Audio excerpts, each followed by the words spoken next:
Hello, welcome to the Plaid Sheep Oracle. This is a pick a card inspired by the Fool. And I have 4 Fools, and we'll see there are different aspects of the Fool that are showing up. I'm going to show you the 4 cards, the bottom of the 4 decks, and then each of the Fools, so you can choose. Now, an interesting thing is usually when I do this, the 4 cards that I pre-pull are all from Oracle decks, but this time 2 tarot decks are in it. So we'll see how that is.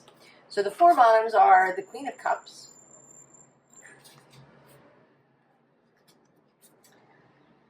Gentle Force, Consistency, Persistence, Patience, the Long Game, Ale, the U, and the Star.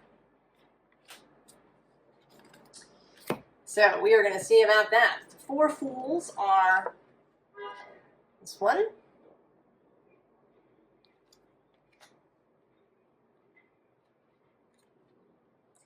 Fool number 2,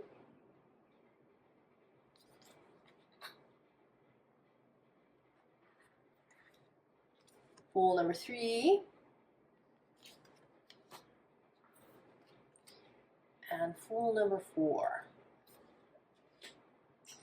So we're going to go. I don't know if the tarot decks are going to be matched up with their respective cards. We're going to see about that. It might be interesting. Pile 1. This Fool, the Ancestral Path Tarot Fool.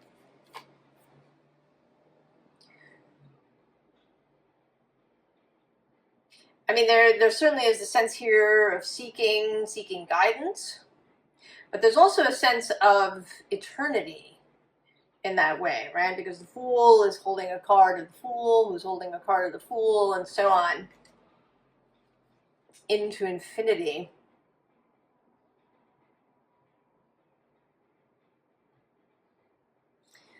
I'm going to see what else that has to say for itself. Oh, the Hanged One. The Water Carrier. What really matters, reflect, reprioritize. Hagal. The Storm. Hail.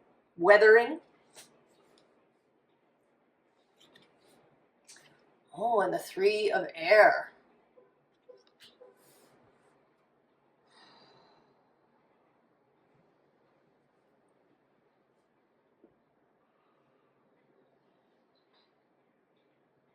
Well, this feels like some advice to wait. Perhaps. To consider, maybe to seek some guidance from somewhere. And depending on your situation, it might be a professional, a lawyer, a doctor, an accountant, something of that nature. Or it could be a healer, a shaman, a reader. I don't know, maybe it'll be this reading.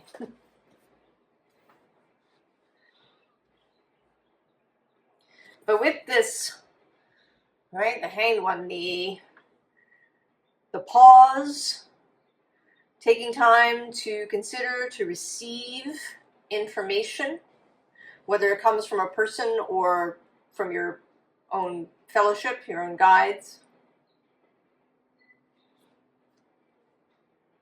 or from your own emotional self, right? Figuring out what is your real priority. Maybe there are several choices before you. So knowing what is the priority, what is the most important thing to you at this moment. And that is also guidance. And then this seems like there might be some sort of storm going on. It might be a storm in your mind that you're really confused and you just need to take the time to think about things. Maybe organize your thoughts. Really sit with things and feel how they are in your body. I mean, this doesn't really seem like a, make a big list of pros and cons kind of thing with the Hanged One and the Water Carrier. These are emotional cards. Cards of consciousness, of feeling.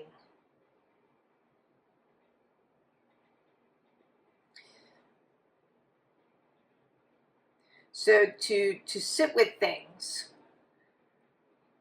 maybe see how they feel in your body. Maybe consider, it may be that, with the Fool, that you enjoy rushing out into the storm. Storms can be really exciting.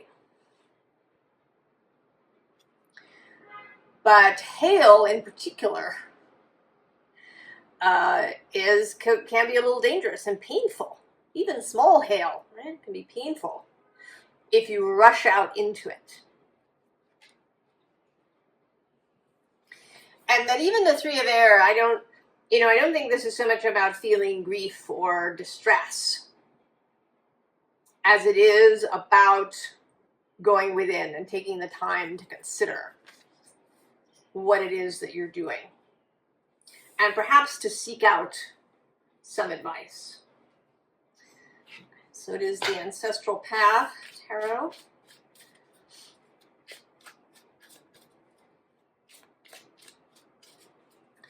Maybe we can get a little more specific about this thing, or are you just waiting for the hailstorm to pass?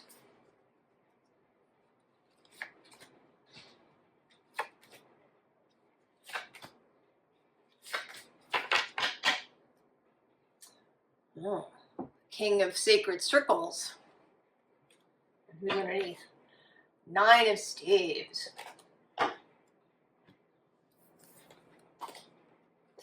Prince of Cups.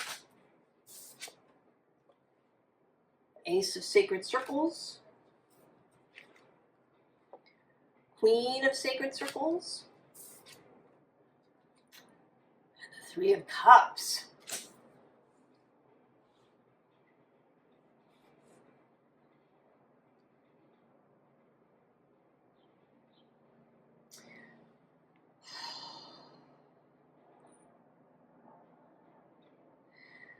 This really feels like getting things into alignment.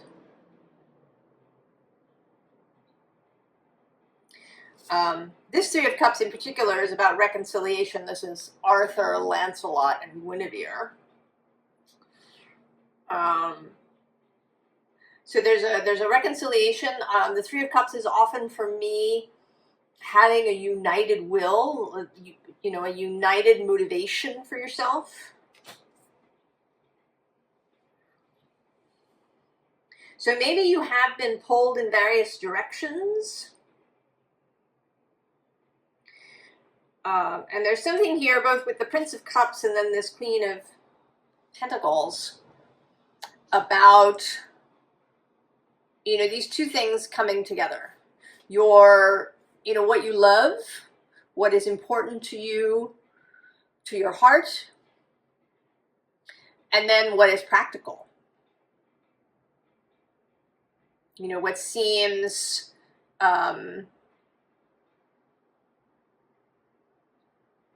what is well for your physical life. And then in between them is this new thing. And it may be that you've been thinking that you kind of can't have both.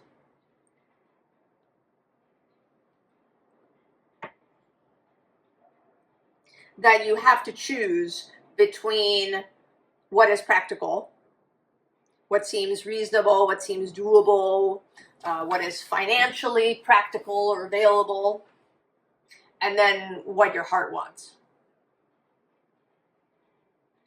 And you've been torn between these things because you feel like you can't, there's no way to connect them.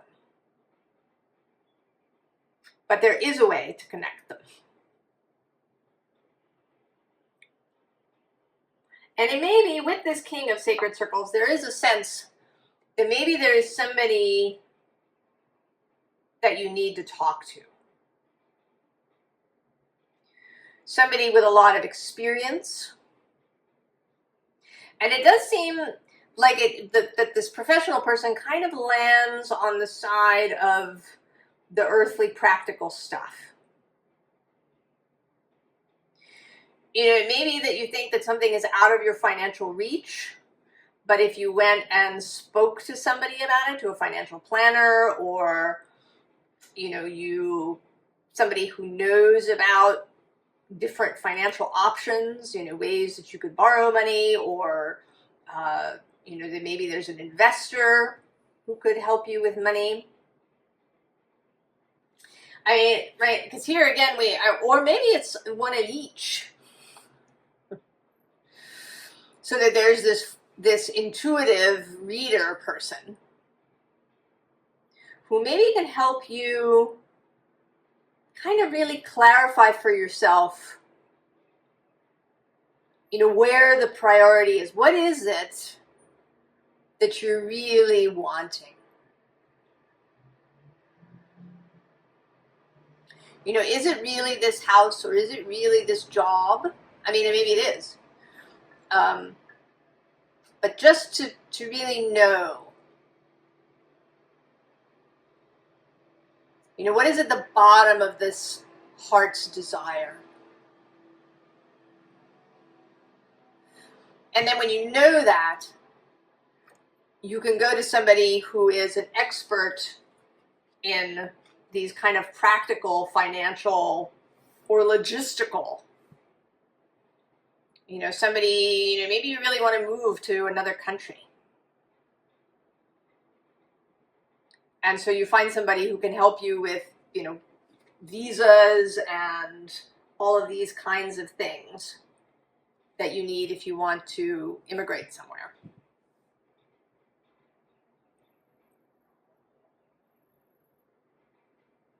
Right below him is this Ten of Cups.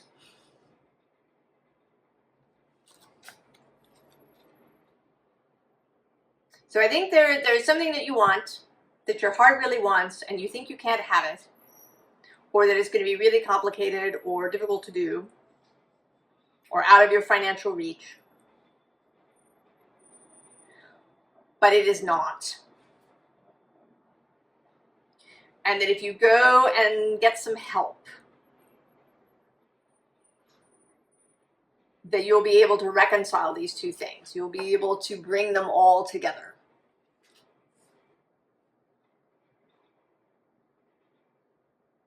Oh, pile one, that's pretty cool.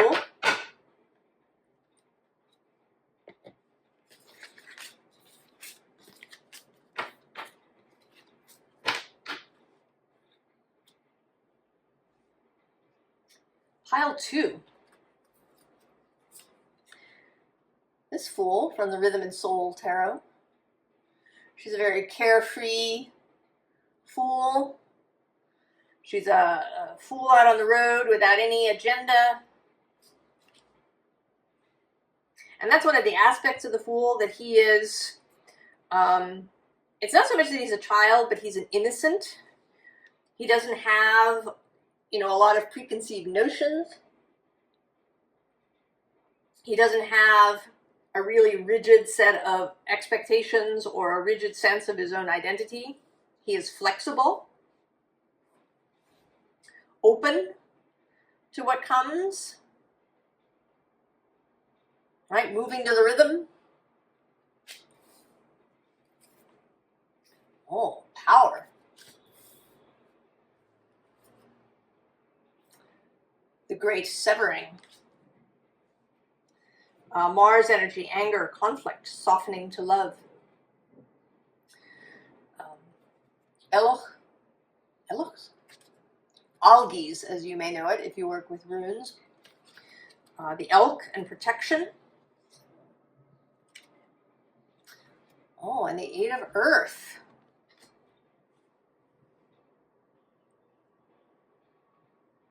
Oh.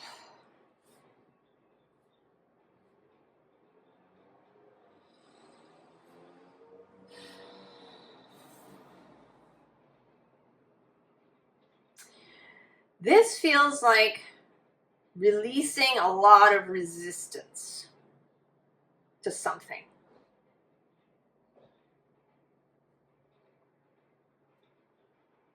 I mean, even though this says power, it is the Four of Pentacles, which is it's a very fixed sort of energy. And then we have this great severing. So it seems like you are really releasing some resistance to something.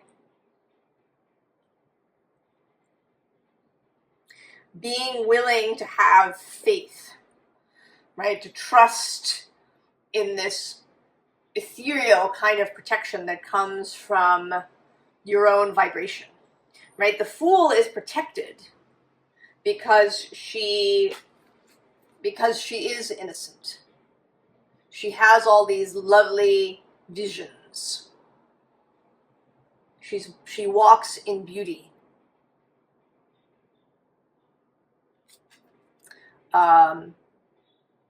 She has beautiful expectations. She is optimistic.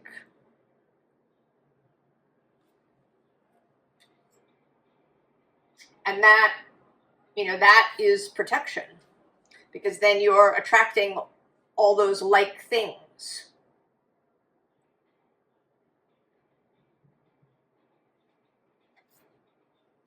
And this particular Eight of Earth is very much about, for me, about craft, artistry, about really that love for what you do in the world.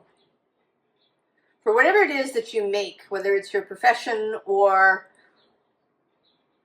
the food that you cook for yourself, or the home that you make for yourself, or maybe you're one of those people who's really the glue in a community.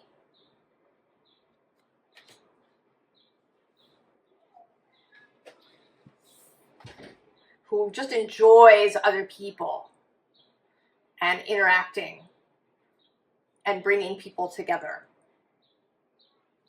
Right? With this, we have these instruments here. I was saying, I think in the Virgo reading the other day, that my friend who lives in Atlanta, they have a thing called Porch Fest, where different bands play on different porches, and you can walk around and listen.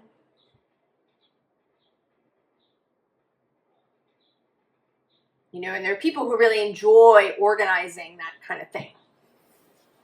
And there's kind of a feeling with this Eight of Earth of somebody who really loves, right? They just love you, just love what you do.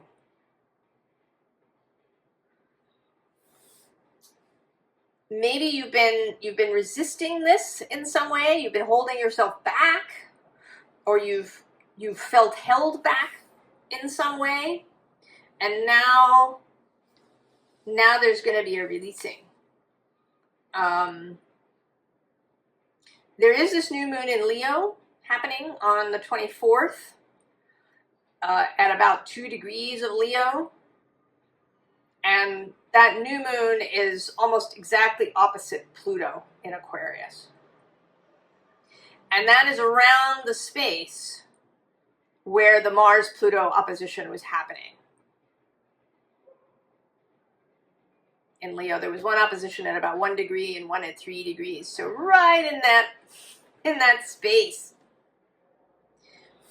So maybe you've been working on something. You've been working on severing this, whatever this connection is that's holding you back. I mean, maybe you think that if you really embrace this kind of innocent energy, that you're giving up power in some way. Like a CEO who quits his job and then he's no longer CEO. So he's given up that power. But he's a lot happier in whatever it is he goes to do.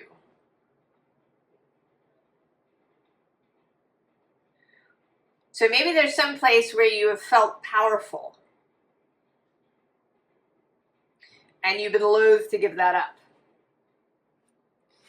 Let's see what Tarot wants to add to that.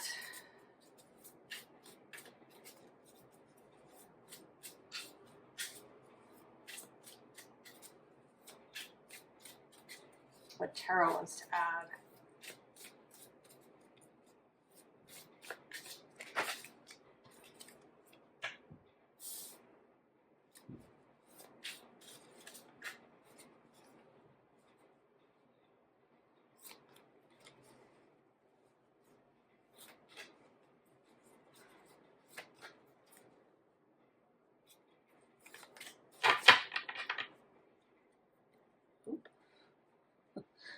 Four of Axes, Four of Swords.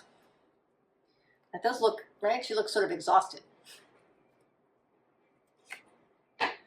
Oh, and there's the King of Axes, that power at the bottom.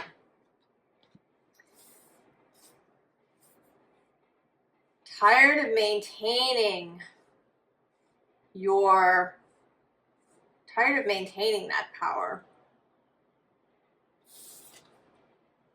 Oh yeah, the Nine of Axes. Leaving that behind, the Eight of Blues, Eight of Cups. Nine of Roots. Nine of Blues. And the Ten of Blues. Totally. You are exhausted. You're really tired of whatever you've been holding up. Whatever this power is. At work, in your personal life, being the powerful one, being the one who knows, being the one who takes care of everything, being the one in charge, being the one who handles stuff. You know, I actually heard somebody tell a little story from a married couple that they knew. And when they first got married, the husband in question was ironing a shirt and he just burned the hell out of it. And so from that point forward, the wife did all the ironing. And he did it on purpose. He actually did it on purpose. Said so many years later.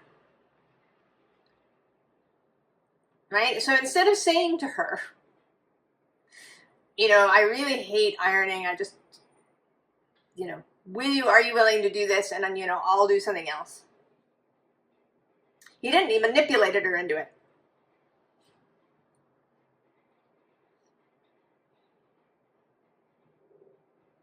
And she allowed that. She took it on because, you know, maybe she's got a thing. I don't know who these people are.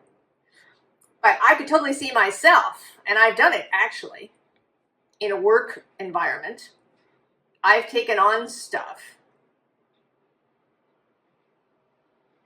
so that it would, you know, get done right the first time, or that it would be done fast, or whatever it was.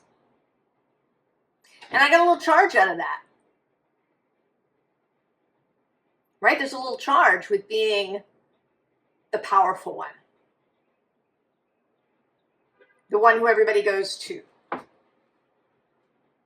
The one who knows, the one who takes care of things for other people.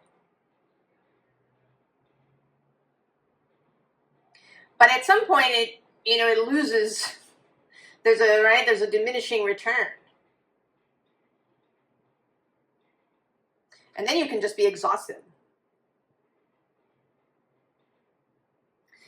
Interestingly, the Queen of Roots is under here. And rather than coming out as, you know, kind of powerful, she's looking to me today as being kind of stuck there where she is. Because right below her is this 10 of Jazz, the 10 of Wands. So in some way, something that has felt powerful, that has given you this sense of being powerful, is now actually weighing you down and keeping you from, you know, going where you want to go and feeling how you want to feel. Right? This Nine of Swords, this is the, you know, staying up late, unable to sleep, worry, nightmares. So you're just going to go. You're just going to leave.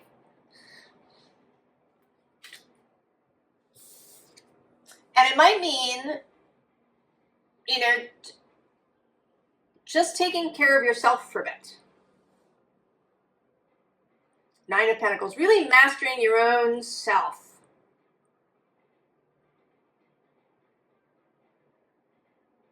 You know, it's not that you don't participate or that you don't, you know, you fulfill the commitments that are really yours. If this is happening in a work environment, you do your job. But you don't do the job with the person in the next cubicle or the next office over. You don't solve the problem of somebody else.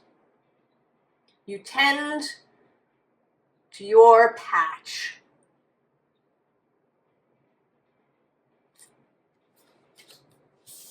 And that leads you to the Nine of Cups. To a feeling of well-being in this emotional place. And that leads to greater harmony in the group.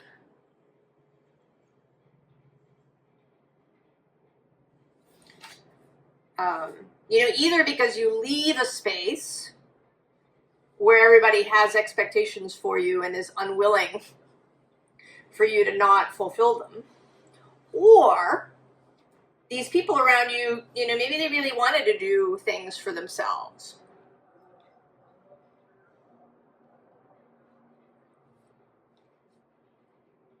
And now they can, and they prosper in that way because they do these things for themselves.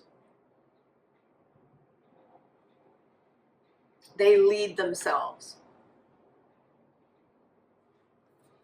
And that creates a much more harmonious group where everybody feels like they are contributing.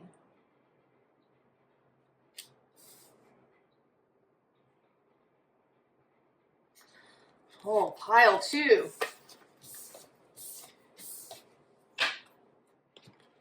Releasing the resistance and the burdens.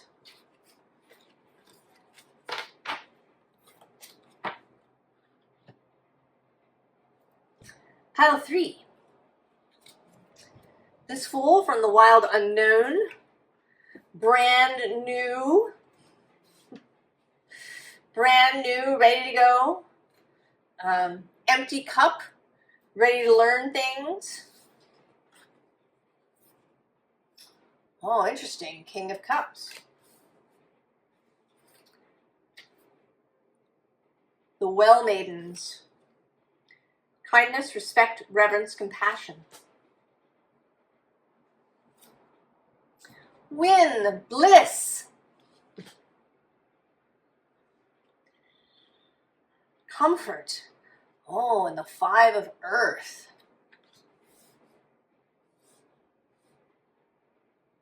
Oh.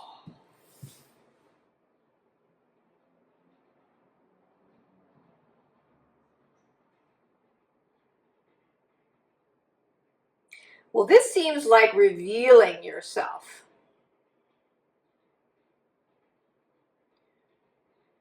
Revealing your blissful self. Often, it's really easy to bond through adversity or to bond through complaining. I have many times bonded through complaining, especially in workplaces, right? Everybody gets together and complains about their boss or, you know, some aspect of corporate policy or something. And this shared misery creates this kind of companionship idea. But it doesn't really feel good, right? Not in the long run. not the way that bonding through joy feels.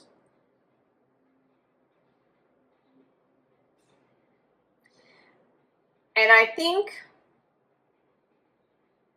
that you are going to come out of the joy closet. That maybe up until this point you have been keeping it kind of under wraps. Maybe people around you, they get really uncomfortable if you're really happy. If you see things optimistically, if you are really kind to people, if you give people the benefit of the doubt, or if you give them compassion, they've done, maybe they did a shitty thing, but you're not ready to just cut them off or cut them down or, whatever it is. But you care more about love, about kindness. That you're vulnerable, right? This 5 of Earth, right? This feels vulnerable. And I think that vulnerability can make people really uncomfortable. I think that is actually maybe, possibly at the root of people's discomfort when someone cries or even public displays of affection. Right? It's a piece of intimacy out in public. It's vulnerable. And I think that even though, we can feel uncomfortable about our own vulnerability, but I think that we feel uncomfortable seeing someone else be vulnerable too. I think this is why we have issues with Mars in Cancer, for example, or Mars in Libra. We say that he's in his fall or his detriment because we are uncomfortable with vulnerability. And Mars in those places and in Pisces, he is vulnerable. He shows his vulnerability. Right? It's not weakness. Mars is not weak in Libra because he is in his home in Aries. But he may be vulnerable. And that makes us uncomfortable. So vulnerability, joy, kindness makes people uncomfortable. And it could be that you've been holding back. Or maybe you're just coming really into fruition. Maybe your egg is ready to hatch. So you haven't been waiting, you've been gestating. And now you're really ready to be this beautiful new chick. But there is great strength in it, right? It is the King of Cups that came out here. That command. This is not weakness. This is great strength.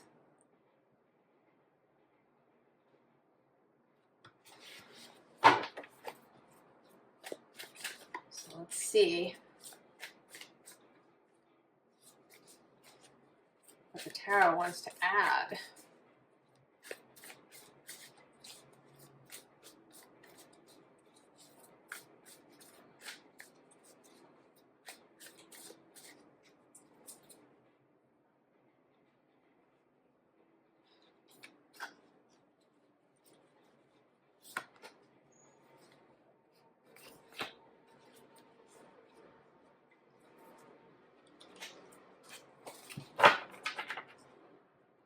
Oh, the spider on the bottom.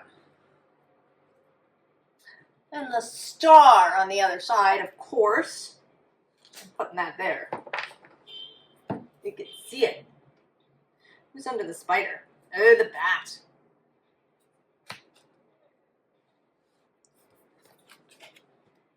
Oh yeah, huh? The lamb, 4 of Swords. And the 5 of Swords. Oh, interesting. The Wolf and the Son of Swords.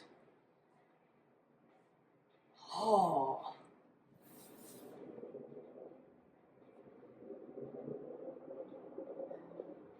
Well, this new being, this new modus operandi, this new way of being for you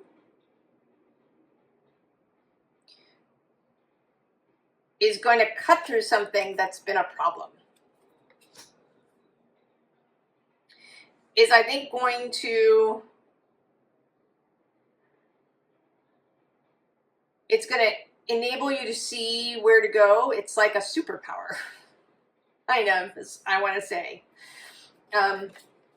You know, the spider here has this high sensation, right? The spider is listening with its whole body, you know, feeling for the vibration of the web.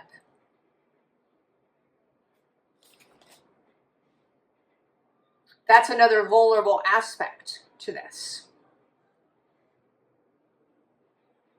To being open, to being sensitive. And, you know, we talk a lot about that. You can buy all these books about, you know, protecting yourself as an empath and these kinds of things. But I feel like you're discovering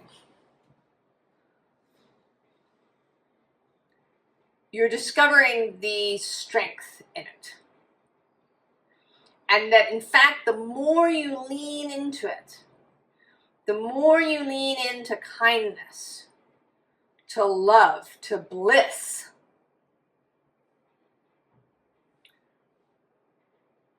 the less pain you encounter through, you know, kind of in yourself. You know, if you fill yourself with these things, if you drink deep from this well, then there isn't any room for anything else. There's no, the painful things are simply not attracted.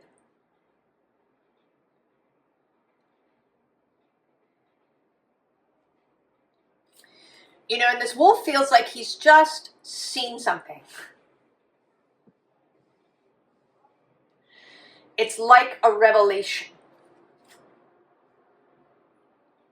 And maybe that's, you know, that the egg cracks open and you come out and you think, oh, I had no idea. Especially if you've kind of been hiding in the egg and hoping that it won't open. Right? This Son of Swords, this fast-moving energy. You know, when you are here, you're showing up here both as the sheep and the wolf.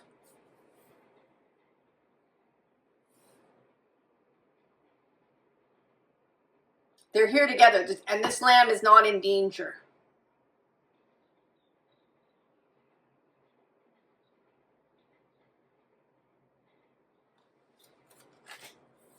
You are seeing the tremendous power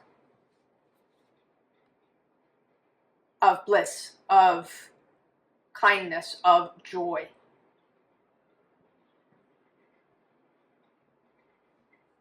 Of harmony with your own soul and the source of all things.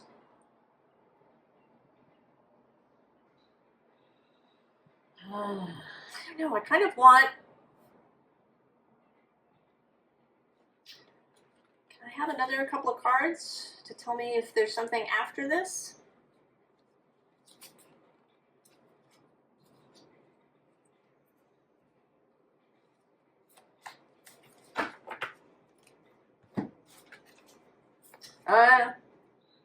The Six of Swords, right? Moving on. All right, the rainbow coming out. And then this Queen of Pentacles.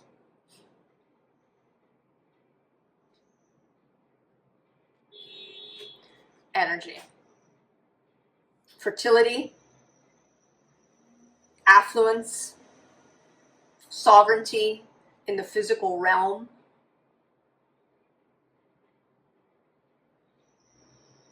Oh, pile 3, you are on your way.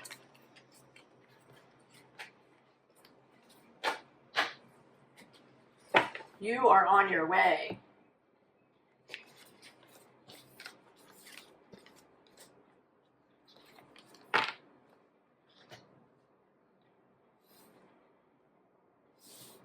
Pile 4. This is the Fool from the Enchanted for Haxa Tarot. And this seems very much like a dreaming sort of fool.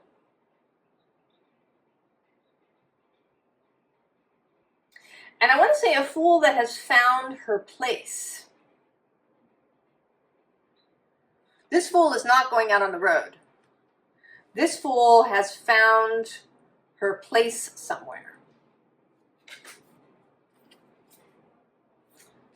Interesting, Knight of Wands. Now that I've said that. You got the love. Hadarian energy, codependency, boundaries.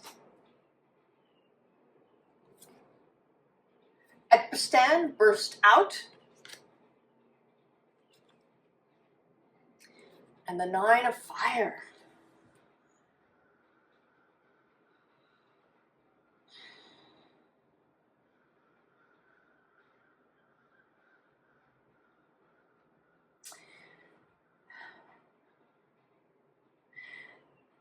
How this is seeming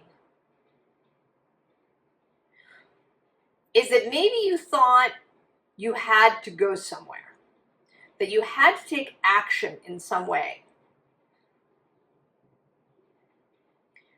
But you're discovering that you're already free. That you thought you had to do something, learn something, go somewhere in order to be free. But you were already free.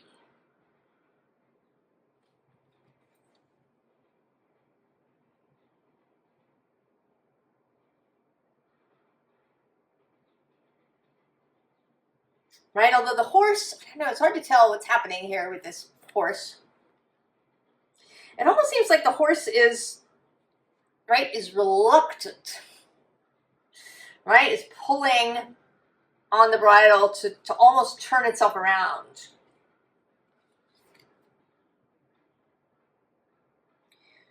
That you've been, maybe you've been rushing to and fro, in fact, in some way. And your horse, right, the horse, the animal, can represent the body, the heart, the parts of those things that we don't think with consciously.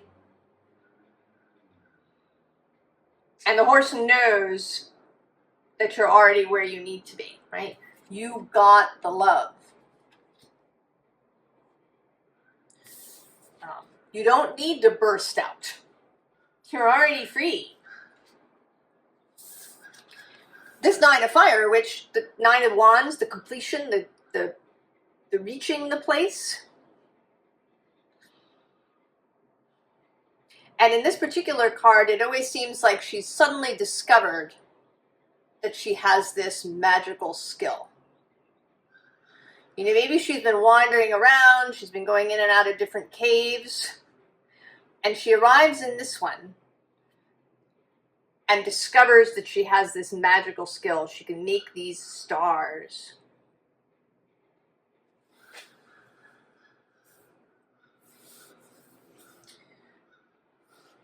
So I think that you are realizing that you're already where you need to be. There's nothing, maybe there's nothing else to heal. There's nothing else but to accept that you're here.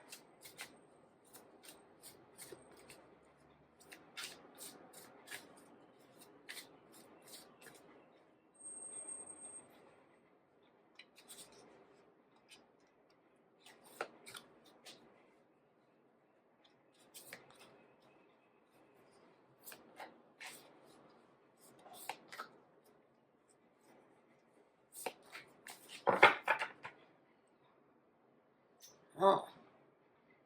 3 of fire. 7 of fire on the bottom. 6 of fire. 9 of fire, 9 of wands again. The Empress. The 10 of fire. And the 10 of earth. Okay, so this is all, right, if we kind of pair these off, the 3 of fire is taking action. Actually, right below it is the Ace of fire. Oh, and then below that is the Tower. But below that is a third 10. The 10 of water, the 10 of cups.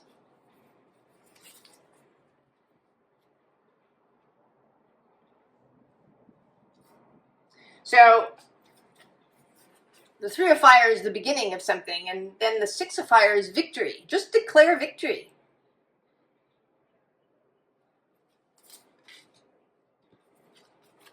Ooh.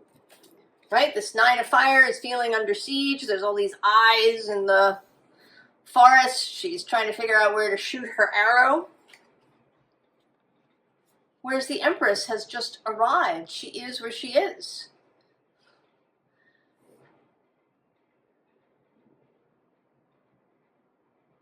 She sees all of this beauty, gorgeousness, garden full of fragrance around her.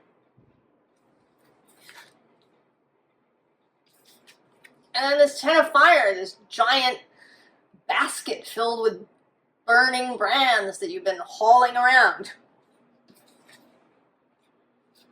And the 10 of earth, this lovely, picking the harvest, going out and having a lovely time picking the ripe fruits. And we've now had 2 9s, 3 10s. And I'm actually, the bottom here, right, is more of this combative energy. There must be something else to fight. There must be something else to overcome. There must be some other, place I need to go to. And I'm looking for, there's the 10 of air.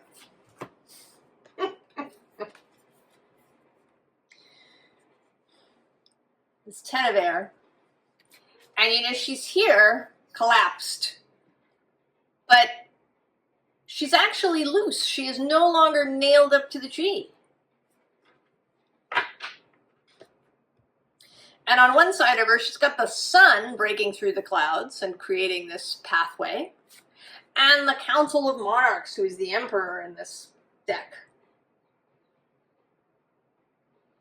Right? This kind of magical power with all the elements. And actually, right on the other side of the Monarchs is the Wheel of Fortune and the Star.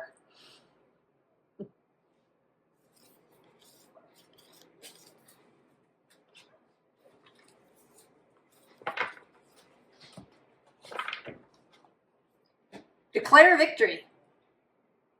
Pile 4.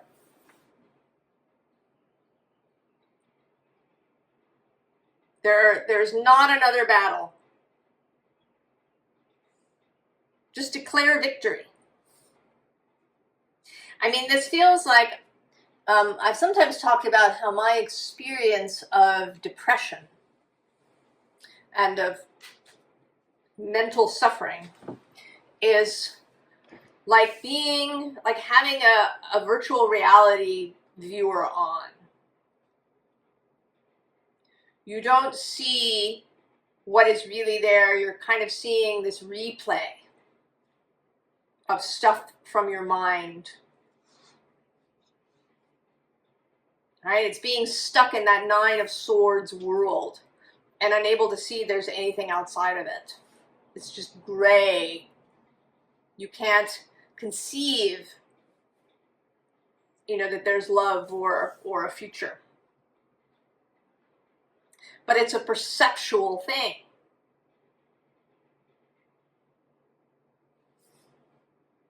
perceive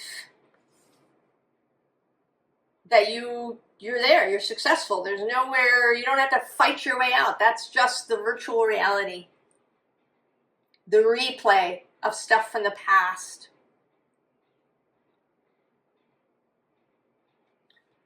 You are there. And when you perceive that, it will become manifest.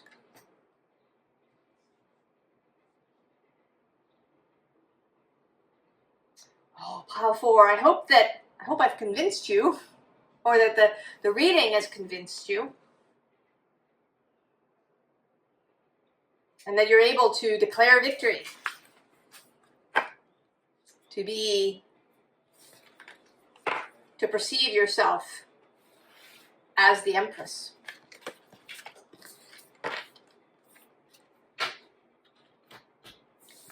I wish you all the very, very best, and I will see you next time. So long.